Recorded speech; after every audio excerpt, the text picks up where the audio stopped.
ছুটির দিনে পর্যটনের খবর জানবো। কক্সবাজার থেকে যোগ দিচ্ছেন আজিম নিহাত, যাচ্ছি তার কাছে। আজিম, আমাদেরকে জানাবেন ছুটির দিনে পর্যটকদের ভিড় কেমন দেখছেন?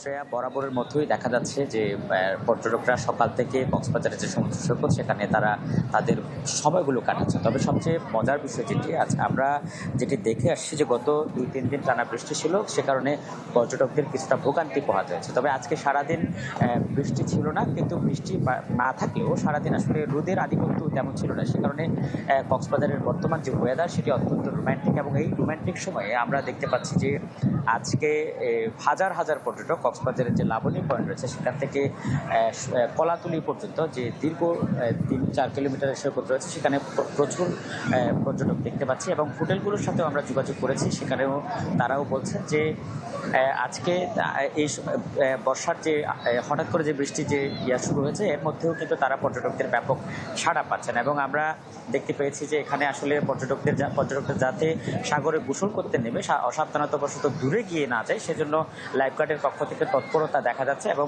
একই সাথে যেটি দেখতে পাচ্ছি যে সমুদ্র সৈকত এলাকায় বেশ কিছু পয়েন্টে ইতিমধ্যে লাল পতাকা টাঙানো হয়েছে। এর অর্থ হলো এখানে 3 নম্বর সতর্ক সংকেত বিরাজ করছে, যে কারণে তারা আসলে পর্যটকরা যাতে নিরাপদে থাকতে পারেন সেজন্য লাইফগার্ডের পক্ষ থেকে তাদেরকে নানাভাবে বাধা দেওয়া হচ্ছে। এবং অনেক ক্ষেত্রে পর্যটকরা অতি উৎসাহে না মানার কারণে কিছু কিছু দুর্ঘটনার আশঙ্কাও তৈরি হচ্ছে। তবে এই পরিস্থিতিতেও আমরা যেটি দেখতে পেয়েছি যে কক্সবাজারে আসার জন্য মানুষের যে উৎসাহ সেটি আসলে কম নেই। এবং কক্সবাজারের পরিস্থিতি। ধন্যবাদ আজিম। দর্শক, আমরা সরাসরি যুক্ত ছিলাম কক্সবাজারে।